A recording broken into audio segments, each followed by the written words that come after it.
Saya berharapnya ya ketemu dua orang ini bermaaf-maafan, islah, istilahnya berakhir dengan damai. Siapa yang sindir-sindiran sih? Aku kan cuma bikin konten lucu gitu. Memang betul, secara teori yang ngalah lah. Kalau sudah ngalah, ya sudah selesai.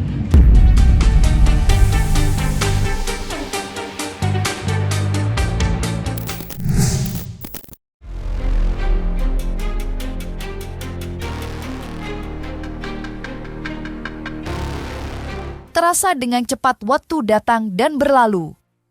Telah pergi sudah bulan suci Ramadan, menyisakan semarak kemenangan dan kebahagiaan indah yang menyentuh seluruh masyarakat penjuru dunia, termasuk di negeri ini.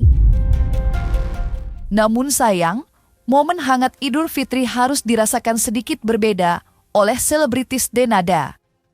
Seperti diketahui, momen Lebaran dan bulan suci Ramadan tahun ini harus dilalui oleh Denada, sembari terlibat polemik panjang dengan Ressa Rizky Rosano sang putra biologis.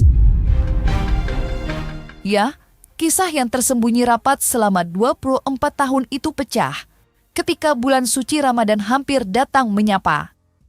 Dan nampaknya, hingga Idul Fitri tiba, jalur perdamaian yang menguntungkan kedua belah pihak belum juga berhasil ditemukan. Saya berharapnya ya ketemu dua orang ini bermaaf-maafan, islah, istilahnya berakhir dengan damai. Ya sudah, gugatan itu harus dicabut sama Ressa. Kalau nggak dicabut, ya terus ini sampai putusan. Jadi yang tergantung Ressanya mau mencabut gugatan apa enggak. Gitu, Mbak. Saya kan dulu kepinginnya baik-baik. Sudah, ibu dan anak ini sudah hidup bahagia, sudah masalah 7M lupakan. Bahkan kamu akan dapat lebih dari 7M kok. Saya kepinginnya itu berharap sekali kepada Ressa ini mau, ayolah sadar yang terjadi sudah selesai. Lihat ke depan, hidup sama ibu, diperbaiki hubungannya, gimana itu? Selebihnya monggo sudah. Ya, kalau peluang damai itu kan begini saja ya. Sang hak saja maha pemaaf. Masa kita ini makhluknya aja nggak bisa membuka pintu-pintu maaf kepada orang yang salah? Nggak punya hak saya itu. Tapi yang jelas, saya membuka pintu lebar-lebar untuk memaafkan segala kesalahan yang memang betul-betul Denada akui. Kalau memang itu dari hati ya. Kalau kesalahan kemarin yang dia akui melalui medsos itu, saya nggak bisa mencerna itu dari hati apa enggak itu. Karena orientasinya kan nggak nyampe, kan ke hatinya Ressa saja nggak nyampe. Apalagi ke saya.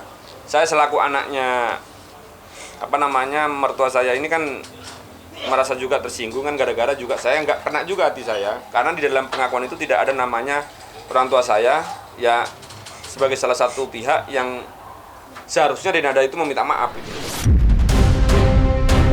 Memang terasa mudah bila mengucap kedua belah pihak harusnya sama-sama legowo dan membuka pintu perdamaian selebar-lebarnya. Namun, realita yang terjadi tak seindah yang diharapkan.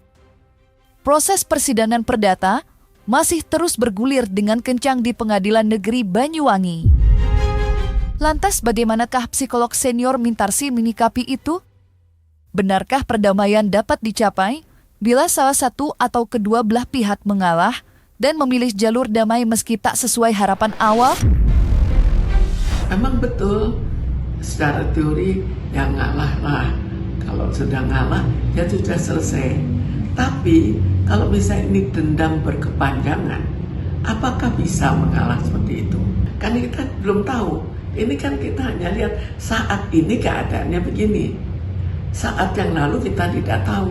Perasaan sebelumnya, apakah sudah dendam atau tidak, itu pun kita tidak tahu. Mungkin saja sebelumnya sudah dendam, ini faktor pencetus yang membuat mereka berkelahi secara lebih nyata.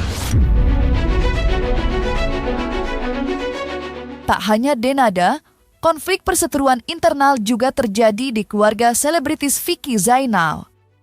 Ya, ramai berhembus sebuah isu di sosial media yang menyebut hubungannya dengan sang adik, Buna, sedang tidak baik-baik saja. Bahkan, Keduanya disebut terlibat dalam aksi saling sindir yang bergulir panas di media sosial. Bermula dari sebuah unggahan bernada canda, disebut-sebut berhasil membuat Bunga merasa tidak dianggap oleh keluarga.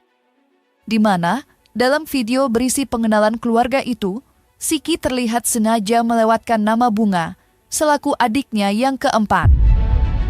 Sontak, aksi saling sindir kedua saudara berhasil menyita perhatian orang banyak. Namun ketika ditemui awak media, Vicky Zainal justru enggan memperkeluh masalah.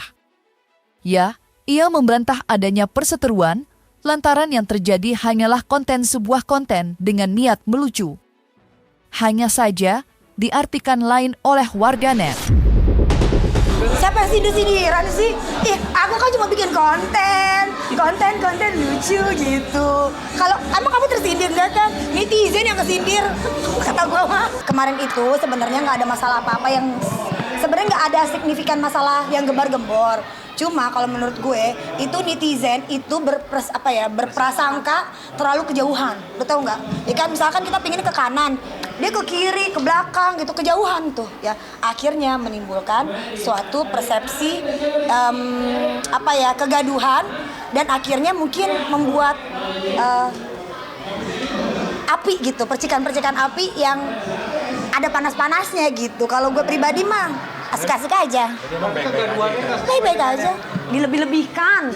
Makanya kemarin gue sempat lihat tuh adek gue ngomong, kemarin gue lihat dia ada postingan yang menurut gue bagus banget. Dia kan bilang, mulai sekarang gue nggak mau percaya omongan netizen, kata dia gitu kan.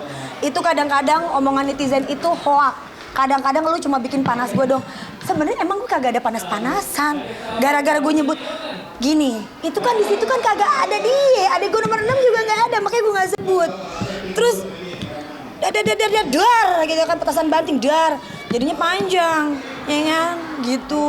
Nggak, pokoknya intinya kita nggak ada yang ribut-ribut juga. Masalah agama balik lagi semua keyakinan masing-masing, ya kan? Nggak ada yang mempermasalahkan soal agama seperti netizen yang gembar-gembor ya kemarin. Masalah agama, nggak ada yang ribut-ribut masalah agama. Itu dosa masing-masing, pilihan masing-masing, tanggung jawab masing-masing kalau menurut aku gitu. Yang pengen mendekat, biarkan mendekat, didekatkan. Yang pengen menjauh, ya semua punya pilihan, gitu aja. Tak sekedar membantah semua dugaan adanya konflik, Vicky Zainal pun tak lupa memanjatkan doa agar dirinya dan Bunga bisa kembali berkumpul bersama. Apalagi mengingat kondisi orang tua mereka, yakni sang ayah yang sedang jatuh sakit. Sudah 5 tahun lamanya sejak ayah Vicky mengidap penyakit cukup berat.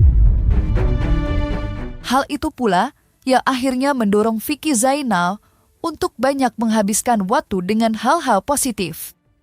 Mulai dengan menjalankan semua ibadah hingga berbagi kepada semua yang lebih membutuhkan. Doanya kalau gue pribadi pinginnya semuanya bisa ngumpul. Nomor 1, nomor 2, nomor 3, nomor 4, nomor 5, nomor 6 semuanya ngumpul. Karena umur orang tua kita nggak pernah tahu. Sayangi orang tua selagi mereka masih hidup. Minta maaf seminta-minta maafnya kalau emang lu ada salah. Jangan lu ego untuk datang ke orang tua lu dan berkata maafin ya. Itu aja sih. Jadi mumpung masih sehat, mumpung masih dikasih kesehatan, mumpung masih dikasih hidup, temuin yuk gitu, kita sama-sama mensupport papa yang lagi sakit, gitu aja sih. Ngumpulnya semua di rumah mama seperti biasa. Setiap tahun kita ngumpul semua keluarga di rumah mama gitu. Terus udah gitu keluarga-keluarga yang lain mungkin karena tahu papa sakit mungkin akan ngumpul di situ gitu. Gini. Selagi ada orang tua, kita kan tahu orang tua adalah tiang yang benar-benar ngejaga supaya adik-adik, kakak-kakak semua satu keluarga tuh rukun dong, nggak kumpul terus bersilaturahmi, ketemu namanya keluarga gitu kan. Nah kalau misalkan orang tua nggak ada kan otomatis itu aku kan yang menjadi tulang tulang rusuk lah di keluarga. Kalau mama papa udah nggak ada kan aku.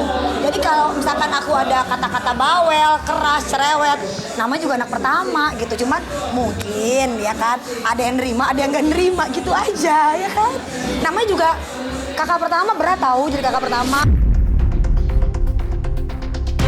Terlepas dari apa yang sebenarnya terjadi, perseteruan panas dalam keluarga yang melibatkan Vicky dan Buna Zainal telah berhasil menuai sorotan tajam jutaan pasang mata. Mengingat status mereka yang merupakan kakak dan adik kandung. Apalagi jika mengingat kondisi fisik sang ayah yang menurun akibat digerogoti penyakit. Lantas, seperti apa penjelasan psikolog Mintarsih soal cara meredam persoalan mereka? Serta bagaimanakah pula ia menyikapi pertikaian dua saudara ini? Kita lihat dulu, jadi konflik itu sebetulnya terjadi sejak kapan?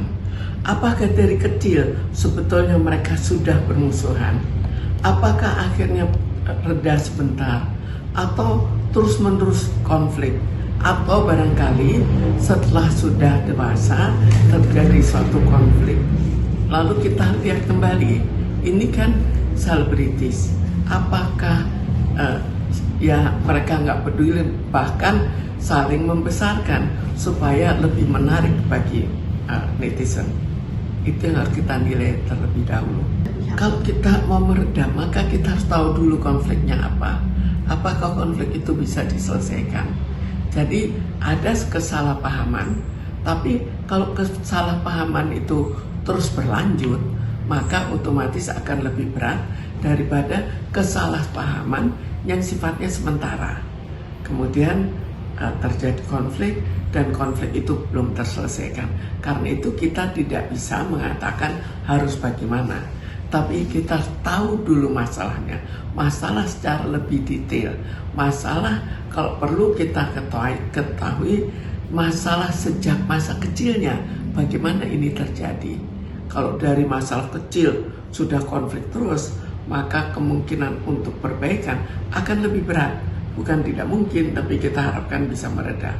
Tapi itu akan lebih berat daripada kok tiba-tiba pada saat dewasa ada suatu konflik, dan apalagi kalau konflik itu terselesaikan, maka bisa saja terlupakan lagi.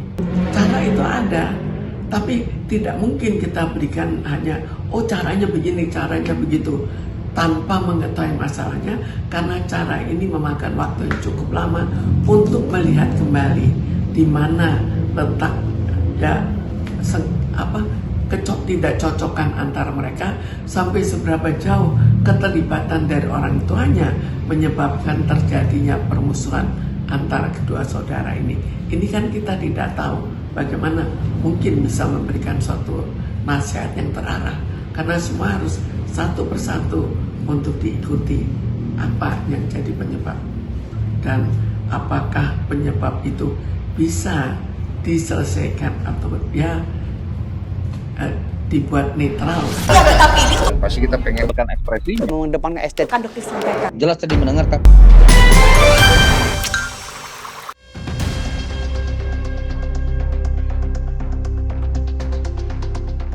Nah, selesai sudah, Cumi Lovers. Jangan lupa untuk like, subscribe, dan juga share channel YouTube Cumi Cumi.